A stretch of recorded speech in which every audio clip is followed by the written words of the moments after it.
Hello everyone, and welcome back to today's History Official. Today, we're diving into the dramatic events of September 14th throughout history, a day filled with turning points that shaped the world we live in. Imagine this AN empire changes its calendar overnight, skipping 11 entire days. Soldiers march through the burning streets of Moscow as Napoleon's dream begins to collapse. A groundbreaking book that would inspire revolutions gets published. The first man-made object crashes onto the moon, and even the birth of OPEC reshapes the global energy game forever. Every single one of these moments happened on September 14th. But here's the real question: what connects them all? How can one single date hold stories of war, science, tragedy, and power shifts? That's exactly what we're going to uncover in this video. So, stay with me, because over the next few minutes, you'll not only discover fascinating facts, you'll feel the tension of Napoleon's army in Moscow, the shock of Karl Marx's capital, the silence of space as Luna 2 crashes into the moon, and the lasting impact of OPEC's creation. If you love history, mysteries, and the stories that shaped humanity, make sure you like this video, subscribe to the channel, and hit the bell icon, because we bring you a new On This Day in History every single week. Now grab your seat, because we're about to step into the past and witness what truly made September 14th a day that echoes through history. On the morning of September 14th, 1752, people across England woke up to find something strange. Their calendars looked wrong. Where were the days? September 3rd, September 4th, September 10th, all gone. In fact, 11 entire days had disappeared overnight. Imagine it going to bed on September 2nd and waking up on September 14th. No wonder many ordinary citizens panicked. Some marched through the streets of London shouting, "Give us back our days." But why did this happen? And how could an entire empire simply erase time? To answer that, we need to go back many centuries. For most of the Middle Ages, Europe followed the Julian calendar. A system introduced by Julius Caesar in 45 BC, it was advanced for its time. But it carried a tiny flu each year, was miscalculated by about 11 minutes. 11 minutes doesn't sound like much, but over hundreds of years, those minutes added up to days, then weeks. By the 1500s, religious festivals like Easter no longer aligned with the spring equinox. Farmers noticed that seasonal markers were drifting further away from nature. Time itself was falling out of sync with the heavens. To fix this, in 1582, Pope Gregory XIII introduced a new system, what we now call the Gregorian calendar. It corrected the error by adjusting leap years and realigning the seasons. Catholic countries such as Spain, Italy, and France quickly accepted it. But Protestant England? They resisted. Adopting a pope's calendar was unthinkable. For 170 years, England stuck with the old Julian dates, even as much of Europe moved on. This meant two different calendars were running at the same time. Trade, diplomacy, even international mail became confusing. A letter sent from Paris might have a different date than when it was received in London. Finally, in 1752, England and its American colonies gave in. Parliament declared that after September 2nd, the very next day would be September 14th. 11 days gone forever. Now, you can imagine the public's reaction. For ordinary people, this wasn't just math. It felt like their lives were being stolen. Some believed their lifespans were being cut short. Others worried about losing wages, rent payments, or days of labor. Superstitions flourished. Was this an omen? Was time itself breaking apart? But in truth, this reform was essential. Without it, our modern world would have faced chaos. Imagine trying to schedule international travel, global trade, or even scientific experiments without a universal calendar system. Today, the Gregorian calendar is used by most of the world, from business contracts to space launches. And it all traces back to that unsettling morning in 1752 when England finally joined the rest of Europe in correcting the clock of civilization. What makes this story so fascinating is that it reminds us time isn't just natural, it's social. A calendar is not only about astronomy or mathematics, it's about how people agree to measure life itself. And when those agreements change, entire societies feel the impact. So next time you flip a page on your calendar, think about it. Behind those dates lies centuries of debate, resistance, and even street protests. September 14th, 1752, wasn't just another day, it was the day England erased 11 days, and history was never the same again. On September 14, 1812, after one of the most grueling military campaigns in history, Napoleon Bonaparte and his Grande Armée finally reached Moscow. For Napoleon, this was supposed to be the ultimate triumph, the heart of Russia, the jewel of the empire. But what he found was not glory, it was silence. Picture the scene. Napoleon's soldiers, exhausted after marching thousands of miles, dragging themselves through the gates of Moscow. They expected resistance, they expected surrender. But instead, they found an eerily quiet city. The streets were empty. Doors swung open with no one inside. It was as if Moscow itself had been abandoned. And then the fires began. That very night, Moscow went up in flames. Entire neighborhoods burned, one after another. The orange glow lit up the Russian sky. Napoleon climbed to a high point and looked over the city, watching his supposed prize turn into ashes. Eyewitnesses said the flames were so intense that even stone buildings cracked under the heat. But how did this happen? The Russian commander, General Mikhail Kutuzov, had already fought Napoleon at Borodino, one of the bloodiest battles of the Napoleonic Wars. Knowing he could not stop Napoleon at the gates, he made a bold decision. He ordered a retreat and allowed Moscow to be abandoned. But before leaving, the Russians sabotaged their own capital. They emptied supplies, poisoned wells, and left the city vulnerable to fire. Whether the flames were started by accident, by retreating soldiers, or by Russian patriots deliberately burning their own homes, historians still debate. But the result was clear.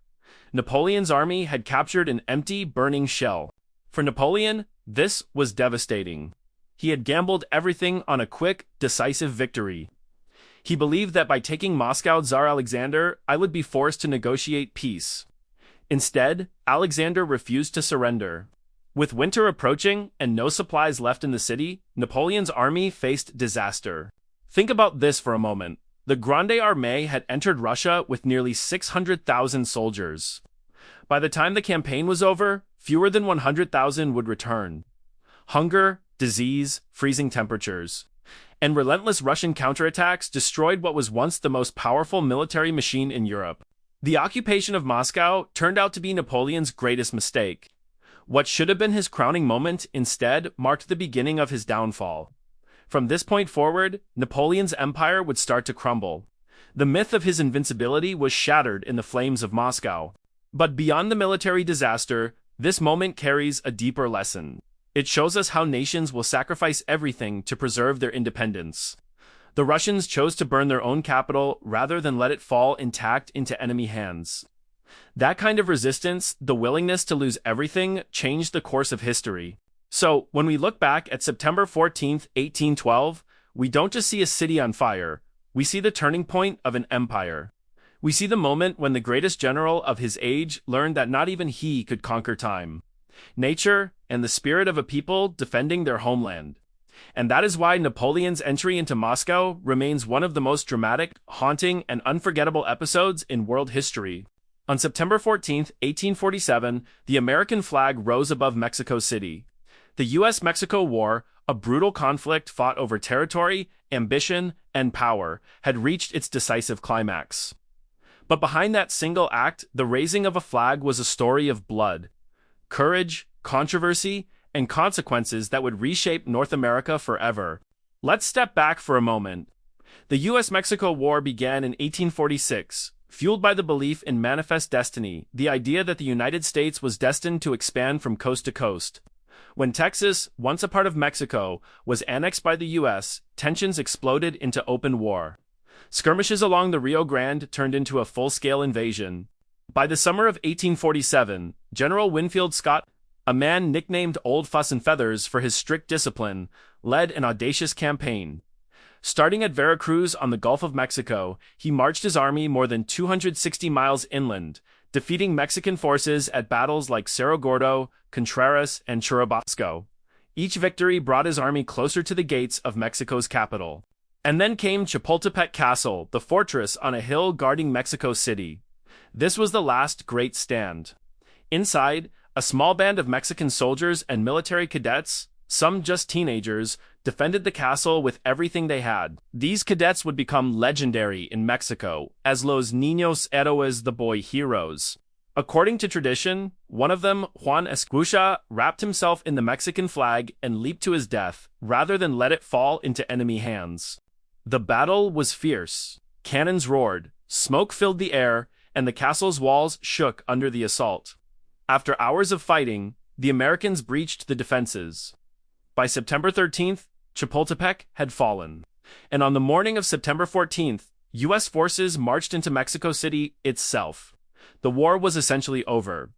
But what did this victory mean? For the United States, it was the fulfillment of manifest destiny. Less than a year later, the Treaty of Guadalupe Hidalgo would force Mexico to cede nearly half of its territory, including California, Arizona, New Mexico, Nevada, Utah, and parts of Colorado and Wyoming. The map of North America was redrawn.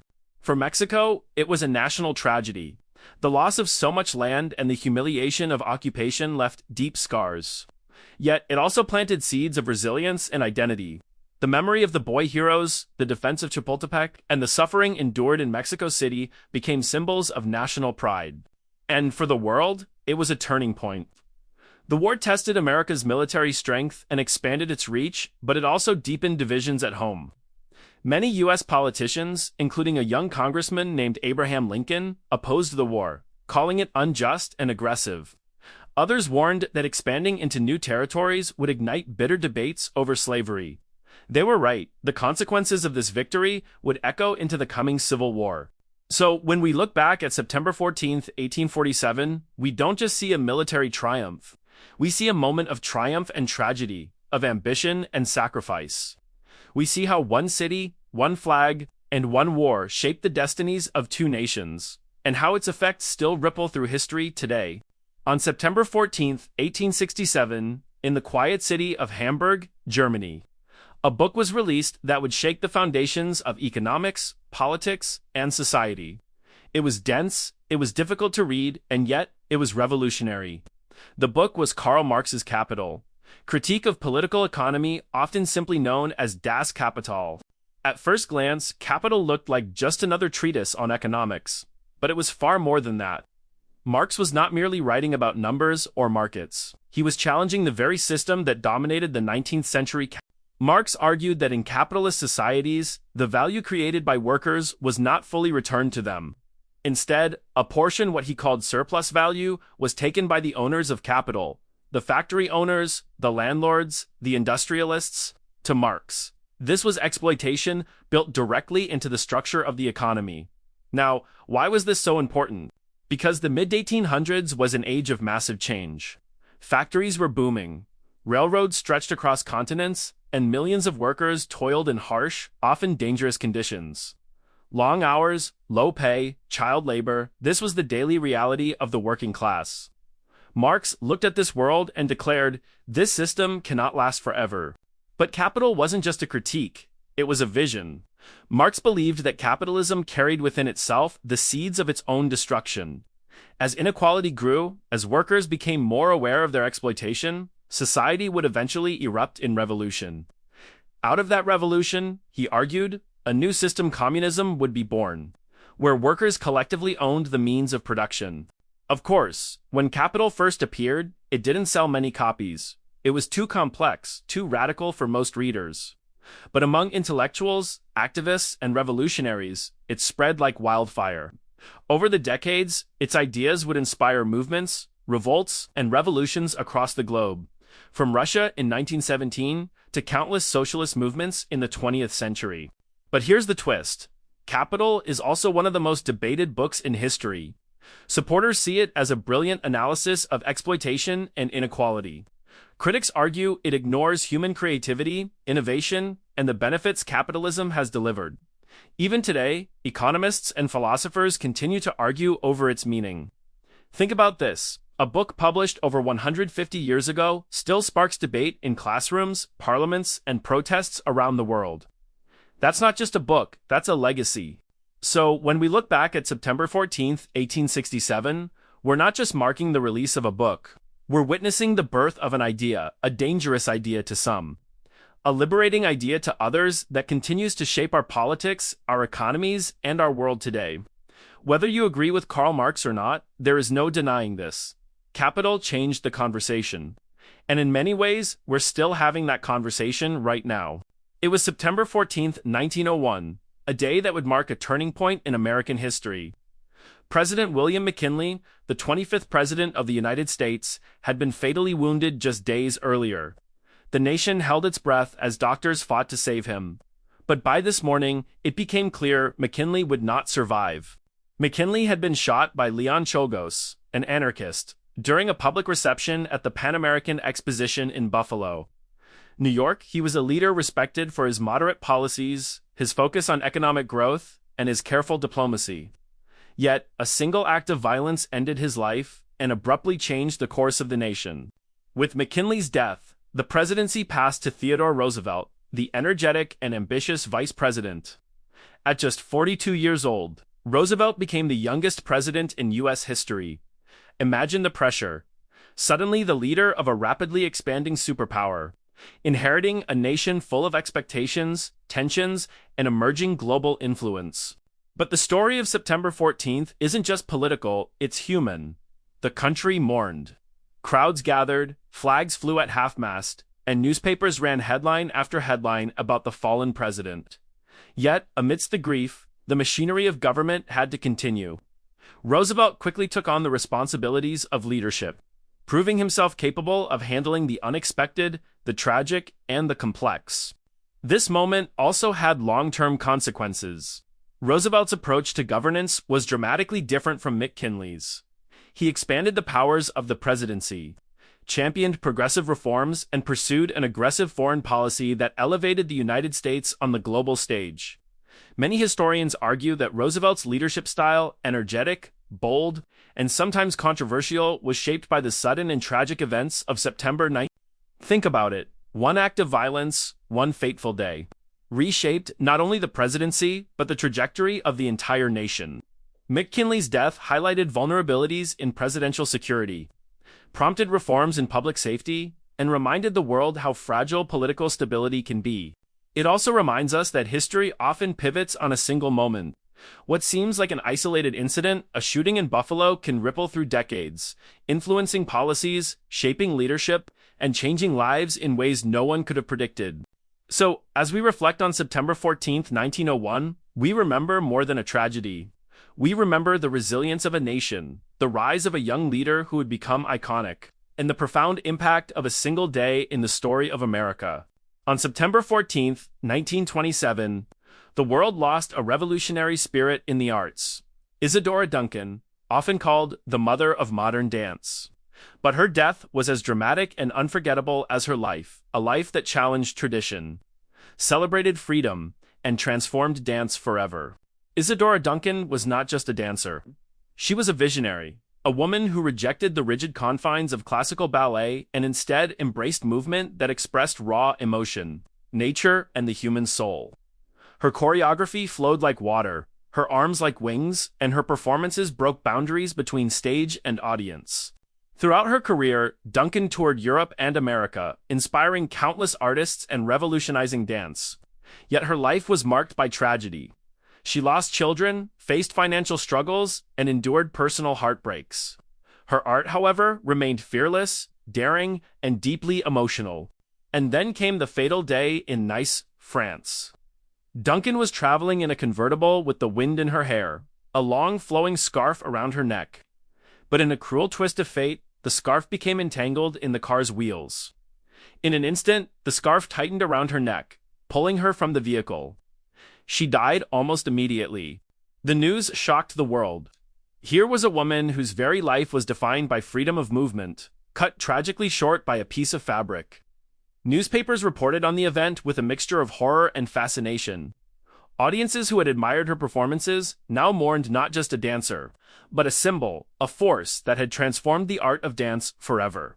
Yet Duncan's legacy did not end with her death.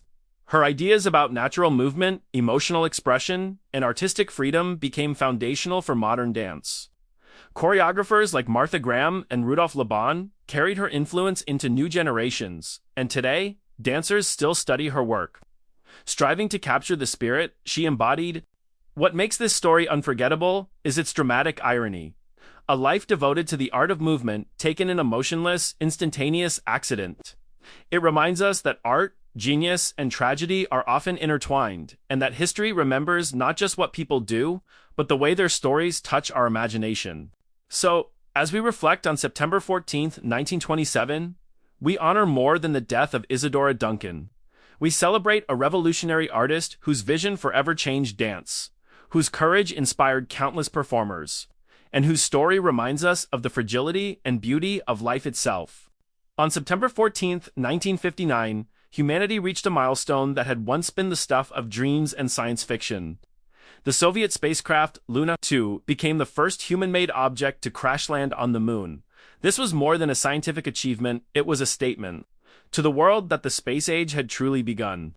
Luna 2 wasn't just a rocket or a metal capsule, it was a symbol of ambition, innovation, and intense competition. The Cold War was raging, and the space race between the United States and the Soviet Union had turned space exploration into a matter of national pride. Whichever nation conquered space first could claim technological supremacy, global prestige, and a foothold for the future. Imagine the journey. The spacecraft launched from Earth on September 12th, hurtling through the void of space at nearly 11,000 miles per hour. Scientists and engineers held their breath. Communications were limited. Any tiny error, a miscalculation, a mechanical fault could send Luna to spiraling off course into the endless darkness.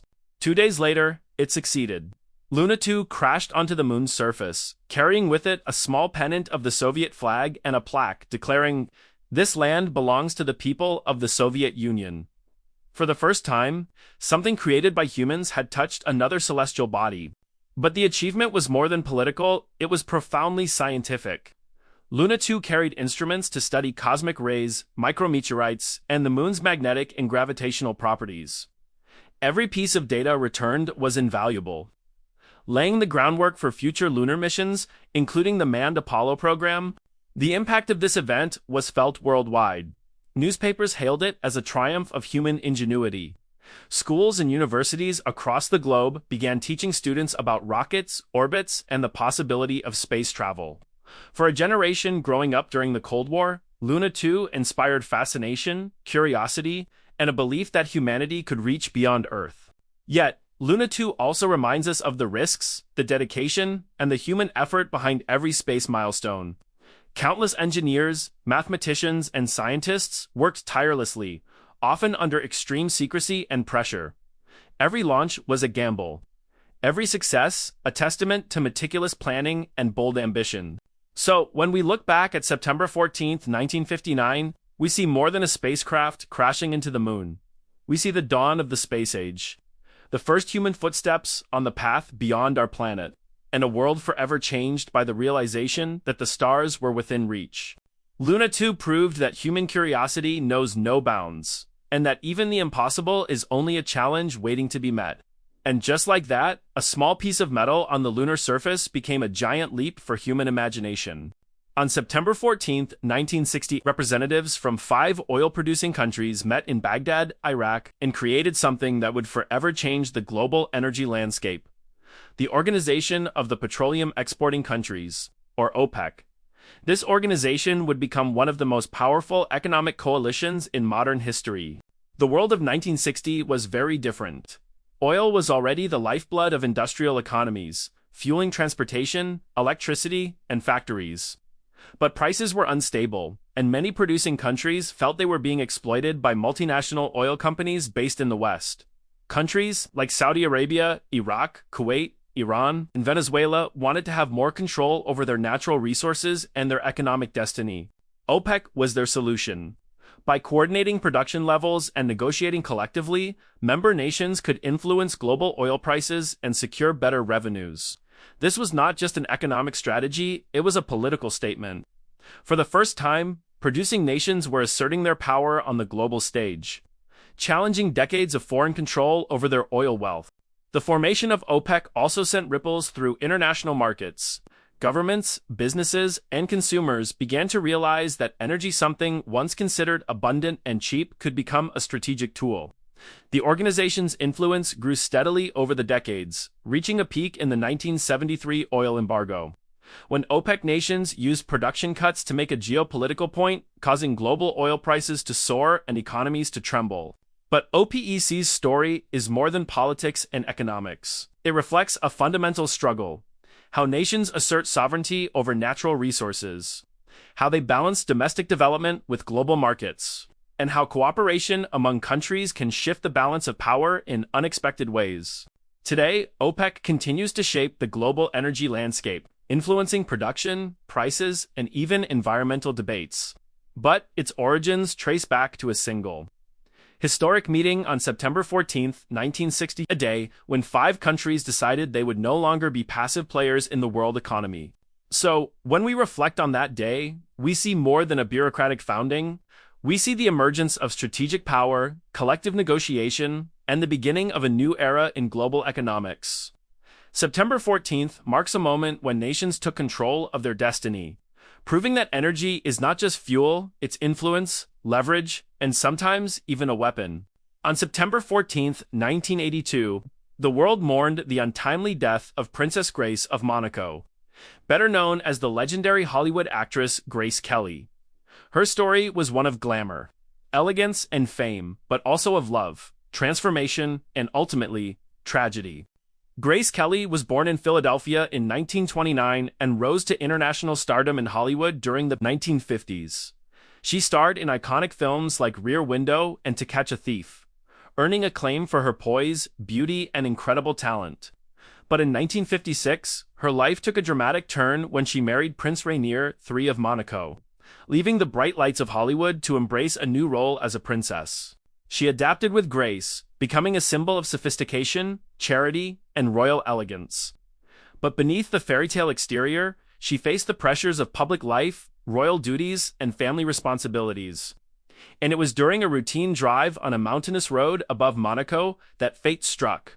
On that day, Grace was driving with her daughter, Princess Stephanie, when their car swerved off the road. The vehicle rolled down a cliff, and Princess Grace was tragically killed from the injuries she sustained.